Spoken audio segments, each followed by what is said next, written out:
దేవునికి మహిమ కలుగును గాక. ప్రభు పేరట మీ అందరికి వందనాలు, శుభాలు. మరణాథ. బాగున్నారండి ప్రియులరా? దేవుడు తన క్రియలను బట్టి, తన తలంపును బట్టి, ఆలోచించుచున్న ఆత్మీయ తండ్రిని బట్టి వందనాలు, శుభాలు. మీ అందరికీ మరణాథ.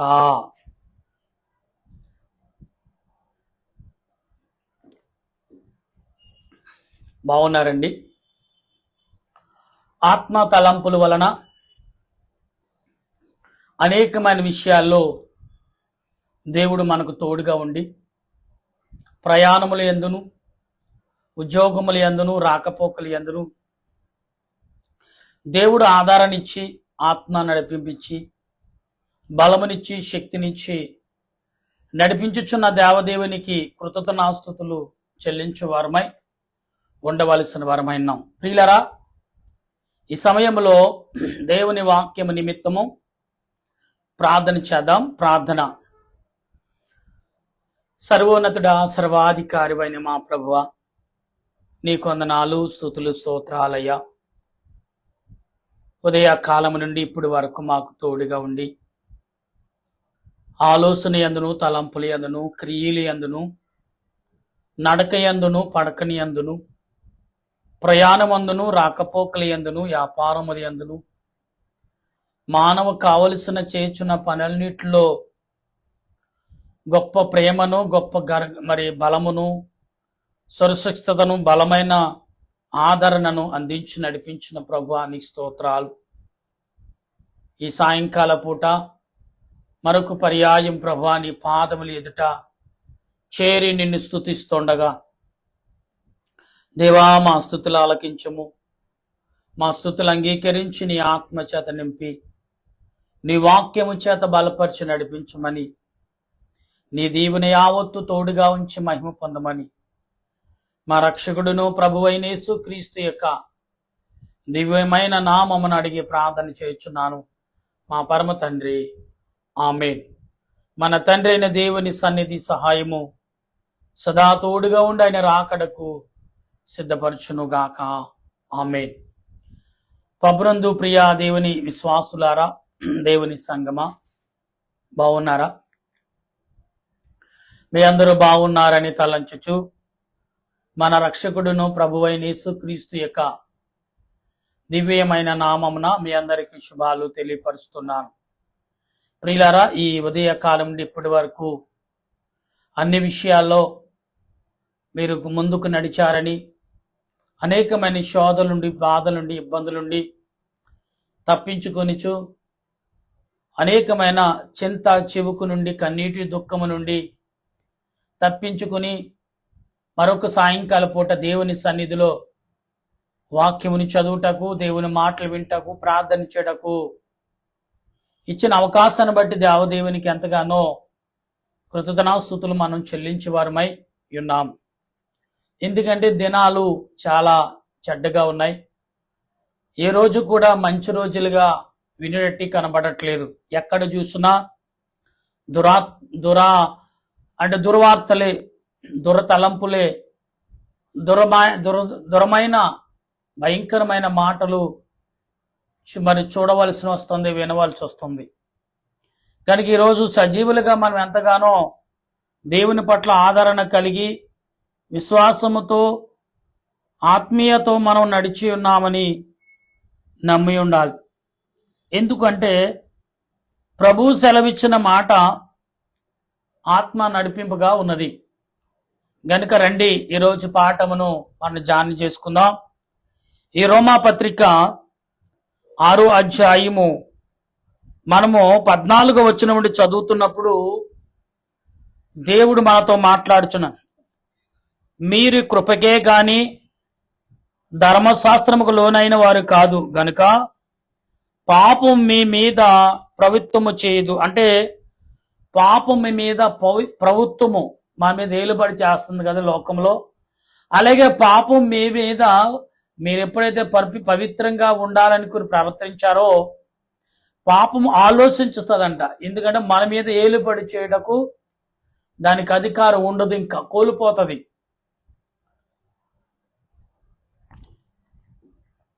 ఎప్పుడైతే మనుషుడు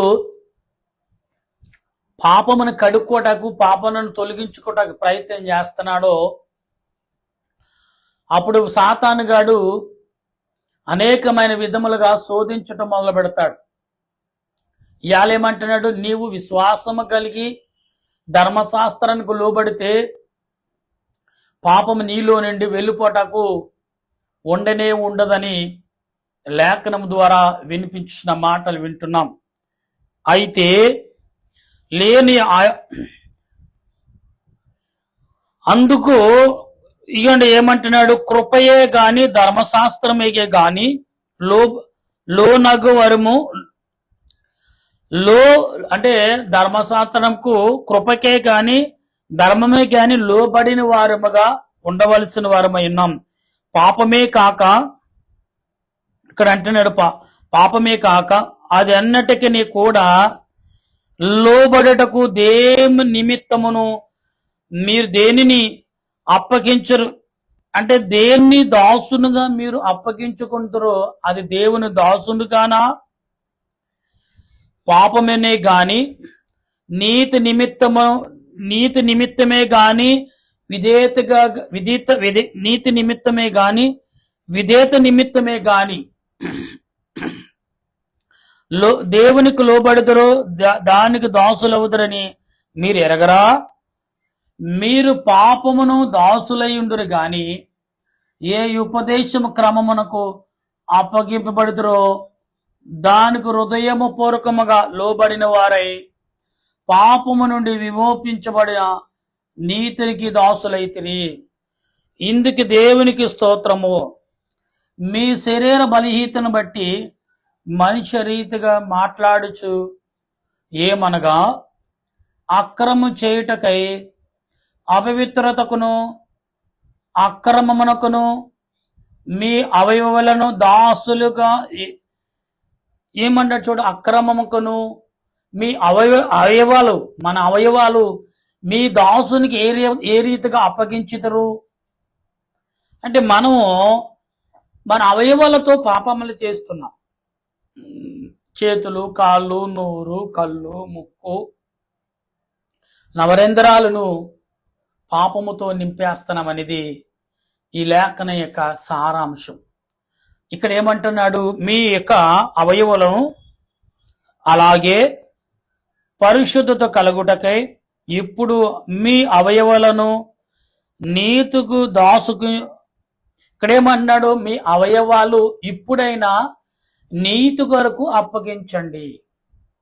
ఇప్పుడైనా మీ యొక్క నీతి వాక్యములు, మీ నీతి యొక్క మీ అవయవాలు, మీ నోరు, మీ కళ్ళు, మీ చేతులు, మీ నడక, మీ పడక, మీ ఆలోచన, మీ క్రియలు ఇప్పటికైనా దేవునికి నీతి కొరకు అప్పగించండి అంటున్నాడు. ఈ 19వ వచనంలో మాట్లాడుతున్న ఈ మాటలని మనం ఒకసారి అండర్లైన్ చేసుకోవాలి. ఎందుకంటే మన అవయవాలతో, కోరికలతో, తలంపులతో అనేకమైన విధములుగా పాపములు చేస్తూనే ఉన్నాం. ప్రియులారా, దేవుడు తన క్రియలను బట్టి, దేవుడు తన ఆలోచన బట్టి అనేకమైన విధములుగా నడుచుకుంటున్నామనేది మనం ఒకసారి తలంచాలి. అయితే పాపముకు దాసులైనప్పుడు నీతి విషయమై నిర్బంధనము లేని వారమై ఉండి అప్పటి క్రియల వలన మీకేమి ఫలము కలుగును వాటిని గురించి ఇప్పుడు వాటి నిమిత్తం ఇప్పుడు సిగ్గుపడుతున్నారు కదా. వాటి అంతము మరణమే. అయినను నీకు ఇప్పుడు పాపము నుండి ఇప్పుడు నీవు పాపము నుండి విమోచించబడి దేవునికి దాసులవుటకును పరిశుద్ధతతో కలుగుటకునే నీకు ఫలము, దాని అంతము నిత్య జీవము. ఎలయనగా పాపం వలన వచ్చి జీతము మరణము, అయితే దేవుని కృపవరములు మన ప్రభు అయిన క్రీస్తు యేసునందు నిత్య జీవము. అంటే చూసారా, ఈ యొక్క 6వ వచనములో చాలా క్లియర్గా రాయబడుతున్న ఈ మాటలు మనం ఒకసారి గమనించాలి ప్రియులారా. ఎందుకు అంటే దేవుడు ఇలా ఎందుకు రాస్తున్నాడు అని మనం గమనిస్తూ ఉంటే చాలా విషయాల్లో ప్రభు చెప్తున్న మాటలు మనం ఆలోచనలోకి తెచ్చుకోవాలి. ఎందుకు దేవుడు ఈ రకమైన మాటలు చెప్తున్నాడు? ఈ కడవరి దినాల్లో కఠినమైన దినాలుగా కఠినమైన ఆలోచనతో దేవుడు నిన్ను నన్ను నిలబెడుతున్నాడనే విషయాన్ని మాత్రం మర్చిపోవద్దనేది దేవుని లేఖనం చెప్తుంది. ప్రియులారా, దేవుడు తన వాక్యము ద్వారా, తన వాక్కు ద్వారా నీతో నాతో మాట్లాడుచున్నాడనే విషయం మాత్రం ఎన్నడూ మర్చిపోకూడదు. ఎందుకంటే దేవుడు మాట్లాడేవాడు, వినేవాడు, ఆలకించేవాడు, చూచేవాడు. కానీ నీ అవయవములు ఏవైతే ఉన్నాయో అవి పాపముకు లోబడుతున్నాయో లేదో నువ్వు గమనించుకోవాలని చెప్తున్నాను. అవయవాలంటే మన కన్ను, మన చెవు, మన నోరు, మన చేతులు, మన కాళ్ళు, మన శరీరంలో అవయవాలు, ఏమంటే తలంపు, క్రియలు కూడా పాపముకు లోబడుతున్నాయని చెప్తున్నాను. అంటే దేవుని యొక్క వాక్యముకు, దేవుని యొక్క ధర్మశాస్త్రంకు లోబడినప్పుడు, అందుకే గమనించుట అన్నా. ఈ రోజు అంశం కూడా అదే అంశం. దేవుని వాక్యము గమనించుట అంటే దేవుని వర్తమానము, దేవుని మాట గమనించుట. దేవుడు ఏం మాట్లాడుతున్నాడు మనుషులతో? సంఘాలకే కాదు, అపోస్తలుడైన పౌలు చెప్పే మాటలు మనకు కూడా వర్తిస్తుంది. ఎందుకంటే మనమును ఆ భావము కలిగి ఉన్నాం కాబట్టి, మనమును అదే రీతిలో నడుచుకుంటున్నాం కాబట్టి, మనము అదే తలంపులు మనం నడుచుకుంటున్నాం, ముందుకు జీవిస్తున్నాం కాబట్టి. ప్రియులారా, ఈరోజు మీరు నేను వింటున్నాం కానీ అర్థం చేసుకోలేకపోతున్నాం, ఆలోచిస్తున్నాం కానీ గ్రహించలేకపోతున్నాం. ఇవాళ చాలా రకాలు అవే ఉన్నాయి. కనుక ప్రభు చెప్తున్న మాట ఏంటంటే, మీరు ఆత్మ సంబంధులుగా ఉన్నారా, శరీర సంబంధులుగా ఉన్నారా? ఇక్కడ మనం ప్రశ్నించుకోవాలి. ఆత్మ సంబంధులుగా ఉంటే ఏ రకంగా ఉన్నాం, శరీర సంబంధులుగా ఉంటే ఏ రకంగా ఉన్నాం? ఏమంటే ఇక్కడ లోక సంబంధంగా ఉంటే ఎలాగున్నాం? లోక సంబంధంగా వేరు, శరీర సంబంధంగా ఉంటే వేరు. ప్రియులరా, లోకం అంటే ఆత్మ సంబంధంగా ఉంటే ఆత్మకు లోబడి జీవిస్తావు, శరీరము పెద్ద పట్టించుకోసం పని. ఎందుకంటే ఆత్మ పని ఏంటంటే ఆత్మను పరిశుద్ధపరచడం, శరీరం కూడా అదుపులో పెట్టుకునే శక్తి ఆత్మకు ఉంది. కానీ మనం ఆత్మకు లోబడకుండా ఏం చేస్తున్నామంటే శరీరంకు లోబడి ఆత్మను మనం కంట్రోల్ చేస్తున్నాం. మనం ఎప్పుడైతే ఆత్మను కంట్రోల్ చేసామో మనం పాపానికి దాసులు అయిపోతాం, నరకానికి చేరువైపోతాం. అదే ఆత్మకు మనము దాసోహమై ఆత్మకు లోబడవనుకోండి, పాపం మనలో నుంచి వెళ్ళిపోతుంది. నువ్వు పంపించక్కలేదు, నీలో ఉన్న ఆత్మ రగులుతుంది, అగ్ని వలె మండుతుంది. కాబట్టి నీలో ఉన్న పాపం నీలో నిలవలేదు. ఎందుకు నిలవలేదంటే అంత శక్తి కలిగిన ఆత్మ నీలో పనిచేయటం మొదలు పెడుతుంది. ప్రియులారా, చూడండి, రైతు బీడుపడ్డ భూమిని, నెరలు తీసిన భూమిని దేనితో సాగు చేస్తాడని నీటితో. నీరు పరిశుద్ధాత్మక దేవుని సాదృశ్యం. పరిశుద్ధాత్మ దేవుడు నీ ఆత్మ ద్వారా నీలో ప్రవేశించినప్పుడు నీలో అపవాదిగాడు ఉండగలడా? ఆ రైతు ఎప్పుడైతే బీడుపడిన భూమిని, నెరతీసిన భూమిని నీటితో మెత్తపరుస్తాడో ఎటువంటి గడ్డైనా, ఎటువంటి చెత్త అయినా, ఎటువంటి పనికిమాలదైనా బయటికి పెగలదేయబడుతుంది, ఈజీగా ఊడొస్తుంది. ఈజీగా మనం సాతానును మనలోంచి వెళ్ళగొట్టాలంటే రైతు ఎన్ని రకాలుగా దానిని ఈజీగా అంతమ చేస్తాడో, అలాగుని ఎన్ని మార్లు మొలుచిన చేతులతో తీసి ఎక్కడైతే తీశాడో అక్కడే దాన్ని పాతాళముకు తొక్కివేస్తాడు రైతు. అంటే పనికిరాని యొక్క దుబ్బులను, పనికిరాని యొక్క చెట్టును తన చేతులతోనే తెలియకుండా జల్లే ఎదిగింది, దాని చేతులతో తీస్తాడు. దాన్ని ఎక్కడైతే తీస్తాడో అక్కడే తలకిందులుగా దాన్ని పాతాళముకు త్రొక్కివేస్తాడు, భూమి కిందకు తొక్కుతాడు. అది కుళ్ళి దానిలో ఉన్న సారం బయటికి వదిలిపెట్టేస్తుంది. అప్పుడు పవిత్రంగా మారిపోయి ఆ బలము మరొక మరి ఫలించే చెట్లకు ఏమవుతుందంటే ఎరువుగా మారుతుంది. కనుక ఈరోజు నీలో అన్న ఆత్మకు నువ్వు లోబడినప్పుడు ఆటోమేటిక్ గా నీలో ఆత్మ సంబంధమైన క్రియలు బయలుపడినప్పుడు శరీరం బలపడుతుంది, ఆరోగ్యంగా ఉంటావు, ఆయుష్ను పెంచుకుంటావు. నీవు నీ పిల్లలు ఉపదేశాలకు ఇస్తా, నీ పిల్లలకు జ్ఞానము నేర్పుతావు, అనేకులకు పండితుడిగా జ్ఞానవంతుడిగా ఉంటాం. దేనికి లోపట్ట వల్ల? ఆత్మకు లోబట్ట వల్ల. ఆత్మ బోధించే బోధకు నువ్వు గమనించటం వల్ల, ఆత్మ బోధించే పరిశుద్ధాత్మ దేవునికి బోధని గ్రహించినప్పుడు, దానికి లోబడినప్పుడు ఖచ్చితంగా మనం ఏం చేస్తామంటే దేవుని ఆత్మకు లోబడిన వారిగా ఉంటాం. ప్రియులారా, ప్రభు మాట్లాడుతున్నాడు ఈ సాయంకాల సమయంలో. ఉదయ కాలమంతా మనకు తోడుగా ఉన్నాడు. శరీర సంబంధంగా మనం ఎత్తులెక్కుతున్నాం, దిగుతున్నాం. ఒక మెట్టెక్కి కింద పడిపోయి చనిపోయిన వారు లేరా? ఉన్నారు. మంచినీళ్ళు తాగి గొంతుకు పట్టి ఊపిరాడక చనిపోయిన వారు లేరా? ఉన్నారు. భోజనము చేసి మెడ పట్టేసి గొంతుకులో ఉండే ఊపిరాగిపోయిన వారు లేరా? ఉన్నారు. చిన్న రాయి తగిలి చనిపోయిన వారు ఉన్నారు. కింద పడి, కింద కాలు జారి కాళ్ళు ఇరిగిపోయి మరి అప్పటి వరకు సంతోషంగా చక్కగా జీవించిన వాడు మంచాన పడిన వారు లేరా?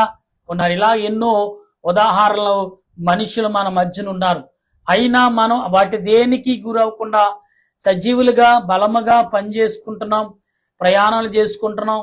మన ఆలోచనలు అనేకులతో సంతోషంగా ఉంటున్నాం, నవ్వుతున్నాం, ఆనందంగా కేరింతలు కొడుతున్నాం, ఆనందంగా తినుతున్నాం, తాగుచున్నాం, సుఖించుచున్నాం. అంటే అది దేవుని యొక్క కృప వలనే. దేవుని ఆత్మకు తెలియకుండా లోబడితేనే ఇంత జరుగుతుంది. నువ్వు తెలియకుండానే దేవుని ఆత్మకు లోబడితేనే ఇంత క్రియ జరిగింది. ఇప్పుడు నిజంగా తెలిసి దేవుని ఆత్మకు లోబడితే ఇంకెంత క్రియలు చేస్తావు? నీకు తెలుసున్న కొన్ని క్రియలు చేస్తావు, నీకు తెలియకుండా నిన్ను క్రియలు చేస్తావు. ఇప్పుడు నీకు తెలుసుండి చేస్తే నీకు ఆనందము, నీ చుట్టుపక్కల వారికి ఆనందము, నేను పొందే ఆనందం అనేకులు పొందాలని ఆశ కలిగి అనేకులకు నువ్వు బోధకుడుగా మారతావు. దేవుడు చెప్పుచున్న, అందుకే ఆత్మకు లోబడి గమనించుట. ఆత్మకు లోబడిన ప్రతివాడు గమనించగలడు. ఆత్మకు లోబడిన వాడు సాతానుకు లోబడి అపవాది క్రియలు, పాపముకు అంటే నీ దేహమును, నీ చూపులు, నీ కన్ని, నీ చెవులు అన్నీ పాపం వేలుబడి చేస్తుంది. అప్పుడు పరిశుద్ధాత్మ దేవుడి నీలో ఉంటాడు కానీ ఏమీ పని. ఎందుకంటే ఆత్మ ఎవరిని కంట్రోల్ చేస్తుంటే ఆత్మను కంట్రోల్ చేస్తుంది పాపం. నీలో పాపం ఎక్కువైపోవటం వల్ల ఆత్మకు శక్తి తక్కువైపోతుంది, పాపం ఎచ్చులో నడుస్తుంది. పరిశుద్ధాత్మ దేవుడేమో మరి ఎచ్చులోకి ఎక్కలేకపోతున్నాడు, ఎదగలేకపోతున్నాడు. అంటే అది కేవలం నువ్వే. ఏదో ఒక రోజున నీలో ఉన్న ఆత్మ, నీలో ఎంత శక్తి ఉందో ఏదో ఒక రోజున తెలుసుకున్నా నీ నోరు, నీ చేతులు, నీ మనసు అన్నీ పడిపోతాయి. చేతులు ఇచ్చి ప్రార్థించలేవు, మోకరించలేవు, కళ్ళు చూసి చూడటం తప్ప నువ్వేమీ చేయలేవు. ఎంత దౌర్భాగ్య స్థితికి మనం జారిపోతున్నాం గుర్తుపెట్టుకోండి. అప్పటి వరకు ఆత్మ ఏమవుతుంది? నీ ఆత్మ నేను గర్దిస్తుంది, మరి ఉలుకుపాటు వస్తుంది, కానీ నువ్వు గమనించలేని పరిస్థితులు. పాపముకు లోబడిపోయావు. చాలా మంది మరణించే వరకు కూడా పాపములు చేస్తారు. ఆ మరణించిన తర్వాత చుట్టుపక్కల ఏమంటారు తెలుసా? ఈ గ్రామానికి పీడ వదిలింది, ఈ ఇంటికి పీడ వదిలింది, ఈ దేశానికి పీడ వదిలింది అని పలుకుతుంటారు. మంచి పని అయింది, చచ్చిన వాడు భగవంతుడు ఇంకా దీవించాలని అంటారు. కొందరు మంచివారు చనిపోతే లేదా దెబ్బ తలిగితే ఏమంటారు? నా ఆయుష్కును పోసుని ఇంకా కొంతకాలం నువ్వు జీవించాలి అంటే అటువంటి ఆశీర్వాదం మనం కలుగున్నామా? శాపమైన ఆశీర్వాదం కలుగున్నామా? ఈనాడు గమనించకుండా పరిశుద్ధాత్మ దేవుడు నీలో ఉన్నాడని గమనించకపోతే నువ్వేమైపోతావు? శాపకస్తుడిగా మారిపోతావు. మనుష్యుడిగా జీవిస్తావు, మనుష్యుడిగా అందరితో పాటు నువ్వు బ్రతుకుతావు, అందరితో పాటు నువ్వు జీవిస్తావు. కానీ నీకు గుర్తింపు అనేది లోకంలో ఉండనే ఉండదు. చూడండి, మరి మన ఇంట్లో మట్టిని నీళ్లు వేసి ఎలాగ సంవత్సరంకి ఒకసారి చీపురు పెట్టి తుడిచేస్తామో దేవుడి లోకంలో నిన్ను కూడా చీపురు పెట్టి తుడిచేయబోతున్నాడు. అటువంటి స్థితి నీ అంతటి నువ్వు కొని తెచ్చుకుంటున్నావా లేదా నీ పితరుల వల్ల వచ్చిందో ఒక్కసారి గమనించి. అందుకే మన మూలలు, మన స్థితిగతులు, మన గతం ఏంటో తెలుసుకున్న నాడు ఖచ్చితంగా మనం ఏంటో దేవునికి రుజువు చేసుకోగలుగుతాం. అటువంటి దీవెన ఆశీర్వాదం పరిశుద్ధాత్మ దేవుడు ఈ దినము మరి పరిశుద్ధాత్మ దేవుడికి లోబడి గమనించగల మనసును దేవదేవుడు మనందరికి అందించును గాక. ఆమేన్. ప్రార్థన చేసుకుందాం. మహోన్నతుడా, నీకు స్తోత్రాలు. మహిమగల తండ్రి, నీ కొందనాలు చెల్లిస్తున్నాను. ఈ సమయంలో ప్రభా, ఇంతవరకు ప్రభా ఆత్మకు లోబడి జీవించుట, ఆత్మకు లోబడి నడుచుట, ఆత్మకు లోబడి నాయన మానవుడిగా మనం నడుచుట అనే మాటలను నీ బిడ్డలకు అందించా. పాపముకు లోబడిన వాడు ఏ రీతిగా నశించిపోతున్నాడో, ఆత్మకు లోబడిన వాడు ఏ రీతిగా జీవిస్తున్నాడో నీ లేఖనం చెప్పుచున్నది ప్రభా. అటువంటి స్థితిగతులను లోబడి జీవించి మాట్లాడగల కృపను అందించు నడిపించుమని మా రక్షకుడును ప్రభువు నామమును అడుగుచున్నాను దేవా. ఈ ఉదయకాలం ఇప్పటి వరకు నా దేశ ప్రజలను, నా ప్రపంచ ప్రజలను నీ ఆత్మతో నింపవని నమ్ముచున్నాను. నీ ఆలోచన క్రియల చేత, నీ ఆత్మ నడిపింపు చేత మమ్ములను మా తలంపులు కూడా నెరవేర్చి నడిపించిన తండ్రి నీ స్తోత్రాలు. ఈ ఉదయ కాలంలో ప్రభా నీ సన్నిధి తోడుగా ఉంచి నీ ఆలోచనతో నింపి బలపరిచి మహిమ పొందమని, అలాగే నా దేశంలో ఉన్న 140 పైగా ఉన్న ప్రపంచము ప్రజలు ప్రభా 140 కోట్ల పైగానే ఉన్న ప్రజల్ని చేతులుగా అప్పగిస్తున్నాను. దేశాల వారిగా, గ్రామాల వారిగా, పట్టణాల వారిగా, నాయన ఇదిగో పల్లెల వారిగా ప్రతి కుటుంబాన్ని, ప్రతి పట్టణమును నీ చేతులుగా అప్పగిస్తున్నాను. అభివృద్ధి రావాలి, స్వార్థము నశించిపోవాలి, పాపము నశించిపోవాలి, పాపం అంతమై మంచి విశ్వాసమును దానిగా ప్రకృతి ఒక నేను తొలకరి ఎలాగొచ్చినప్పుడు ఎలాగా అది పుసువిచ్చుచున్నదో, దాని ఎలాగ కొత్త రూపుని అలంకరిస్తుందో, అలాగే ఈ దేశము నా దేశ ప్రజలు పాపమైన క్రియలుండి, శోధనైన క్రియలుండి, అసూయమైన క్రియలుండి, అక్రమైన క్రియల నుండి నాయన పారదోలి అనేకమైన రీతిలుగా మనుషులందరూ కూడా నాయన దూరమైనట్లు, పాతపడినట్లు అటువంటి క్రియలు నీ ఆత్మ ద్వారా నింపి బలపరిచి మహిం పొందమని, నీ దీని దాసుడైన నన్ను నీ ఆత్మ ద్వారా, నీ ఆలోచన ద్వారా మమ్మల్ని బలపరిచి నడిపించమని ఓ ప్రభువా. ఇదిగో తండ్రి, నా దేశంలో ఉన్న మిలిటరీ వారును, పోలీస్ శాఖ వారును, డాక్టర్లను, నర్సులను, పారిశుద్ధ వారును, కార్మికులను, రైతులను ఇలా చెప్పుకుంటే అందరూ గర్భిణీ స్త్రీలను, బాలింతరాలను నాయన ఇదిగో తండ్రి, కుటుంబంలో శాంతి సమాధానం లేని వారు, నిమ్మదనం లేని వారు, ఆర్థికంగా అల్లాడుతున్న వారు, శోధన వేదనతో బలహీనులు అవుతున్న వారు అందరిని బట్టి వందనాలు. ఇదిగో దేవా, ఈ నెల 25 నుంచి పండగ వాతావరణము, క్రిస్మస్ నెల రాబోతుంది కాబట్టి ప్రతి కుటుంబంలో, ప్రతి ఇంటిలో ఆనందము, సంతోషము, నాయన సౌందర్యము, గొప్ప ఘనతను తండ్రి ప్రతి హృదయము నాని కడవరి దిన నీకులో పడి నీ రాజ్యముకు వారసులుగా ఉండుటకు నా దేశ ప్రజలందరినీ పేరు పేరున దీవించి బలపరిచి ఆశీర్వదించి ప్రతి వారి మీద నీ ఆత్మను కుమరించిన బలహీనను కలిగిన వారు, కాళ్ళ నొప్పి, కీళ్ళ నొప్పి, తలకాయ పోటు, బలహీన పేరు లేని వ్యాధులు అనేకమైనవి వస్తున్నాయి.